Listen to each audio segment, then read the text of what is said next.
We're going to take a very simple chord progression now. Something you may have heard on the radio maybe 3 or 4 million times in your life. A lot of songs are built on very simple chord progressions, and that's what this example is. C, G, A minor 7, E minor to F. Now we're going to fill that up with a lot of beauty using tension and release, but like this, it's just disconnected chords. Doesn't elicit much of an emotional response, does it? Doesn't make you remember the time that you and your sweetie spent a week in a log cabin in Canada. They don't make you think about the time that you climbed Mount Shasta with your dad, right? They're just chords. There's nothing there. It's just a string of chords. But then something incredible happens when you use tension and release over the same chord progression. It creates an internal melody, like this.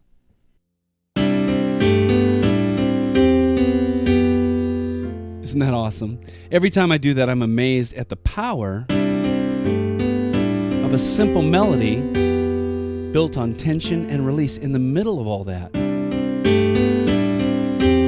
Now, what is going on in the middle there? There's a simple melody. Listen to this. And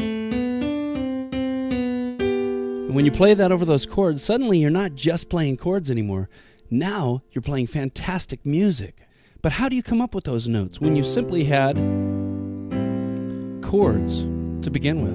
Well, that's exactly what we're going to look at now. We're going to go down to brass tacks and study just the first 2 chords, just C and G, and figure out how to fill those up with tension and release. Before we go any further and dig into those 2 chords, I want to make sure that you're on board with what's happening. If all of this looks pretty interesting to you but doesn't make sense, either I'm completely off my rocker, or you need to go back and go through our original course titled Pattern Piano and Keyboard. You can find it at playpianotoday.com. Hundreds of thousands of students around the world have already taken the course and learned the secrets of playing any song by ear. By the end of that course, you'll be free. You'll be creative on the keyboard because you'll have understanding. Make sure you take advantage of that musical education. Then let's go on. C and G. Now in this lesson, I'm playing inversions of these chords, meaning I'm playing C, C, E, and G, like this, C, E, and G. Same chord, but now it's inverted. And for the G chord, instead of playing G, B, and D, I'm playing G, B, and D. Same chord, now it's inverted. So the positions of the first 2 chords are C and G. Now, again, by themselves, there's not a whole lot of emotional content there, is there? They're just disconnected chords. But then when you throw in the tension and release technique, it creates a line that your ear hooks onto, and it's beautiful.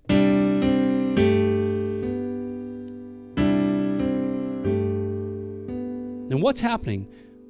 Instead of playing my C chord like I did at first, I played this. One of these notes does not belong in the C triad, does it? Which one is the naughty one? It's this one, right?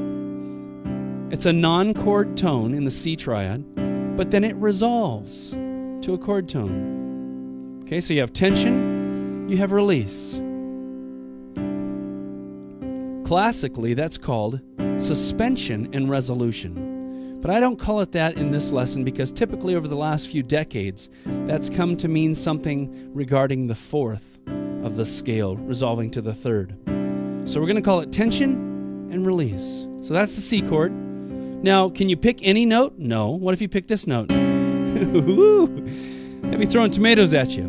You've got to find a non-chord tone. And here's where you've got to think less analytically and more artistically. We could analyze this to death if you wanted to. I mean, if you're a theory student, you could say, well, that's either the 2nd or the 9th, depending on your point of view, resolving to the root. And that's good to have that ability. But if you just think artistically, and you think, I want to go here, what would sound good? I could have went like this, right? And I could analyze that and say I went from the major 7th to the root, but I'm just creating lines, okay? So we went like this, non-chord tone to a chord tone. Then for the G chord, I went like this. Now, how on earth is that a G chord?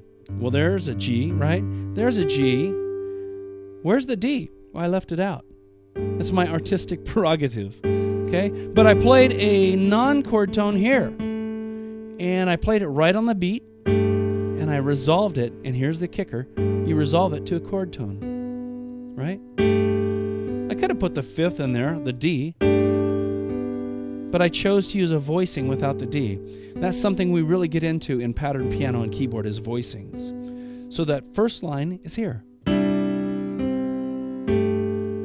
So just to recap, to create incredible beauty in your music, use the technique of tension and release to create lines. Think linearly, meaning lines, melodic lines. Remember, and let me say it again, melody is many, many times more important to anyone's ear than harmony, than rhythm, than a song arrangement.